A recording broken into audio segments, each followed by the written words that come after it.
Professor, this is Logan. I'm here in Siberia like you asked. Though there's something strange going on here.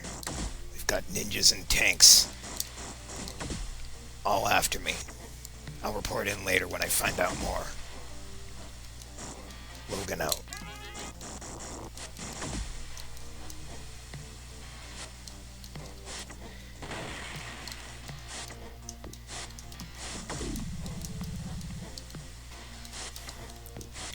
Hey everybody, this is Grangle here, giving you the third Let's Play here from the Sega Genesis.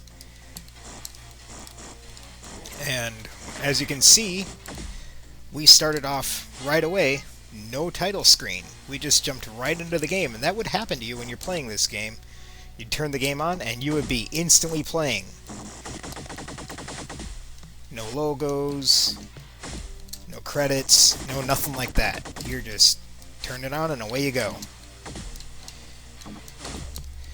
So this is the first level here, Siberia, and I'm playing as Wolverine, which, in case you haven't read the title of this video, you can probably guess as to what the theme of the game is.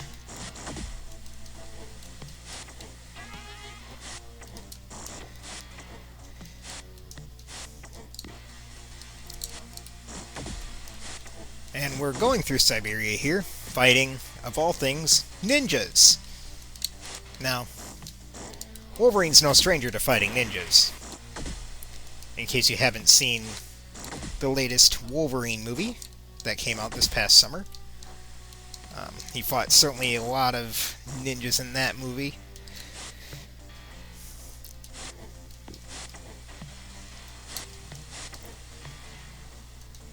But what's odd is that, yes, these are ninjas in Siberia.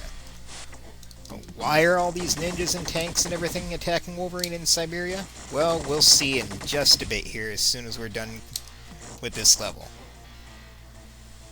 Wait for this guy to move.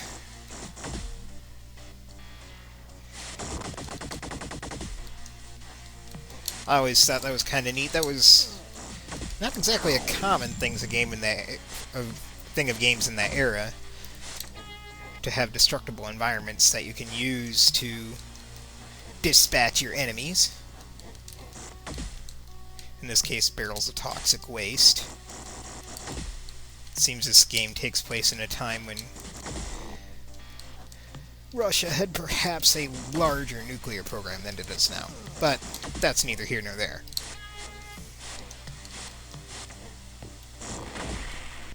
And there we go, level complete. So now we get our credits. And as I said, this game is on the Sega Genesis, developed by a company called Head Games, I believe. And they were in league with Marvel Comics to give us X-Men 2 Clone Wars.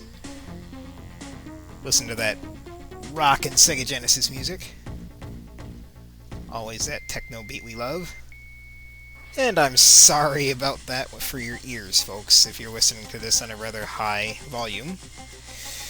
But here we have some mysterious person speaking with Charles Xavier, talking about what happened in Siberia.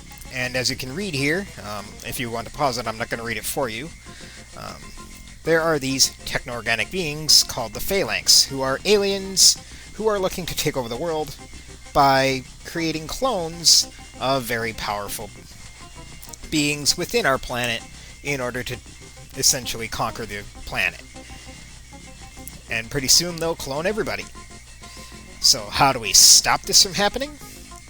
As their first target after Siberia is the Sentinel Factory, our first mission is to go into the Sentinel Factory and take out the one Sentinel that is online that may become infected by the Phalanx, and that should take down the Sentinel Factory.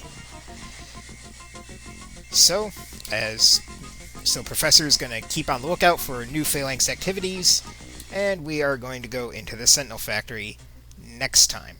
But before we go, as you can see, there are 6 playable characters, 6 playable X-Men. You can probably guess who they are from their pictures. You'll be able to see all of them as we play through this game. I will be playing as all of them. Now, I another interesting thing about the beginning of this game is that when it starts you up, it gives you a random character you don't get to choose. So usually I end up with Beast over here as my first character when I start up, but this time I ended up with Wolverine, which is kind of annoying because we won't be then seeing Beast until much later in the game because that's the next time it becomes useful.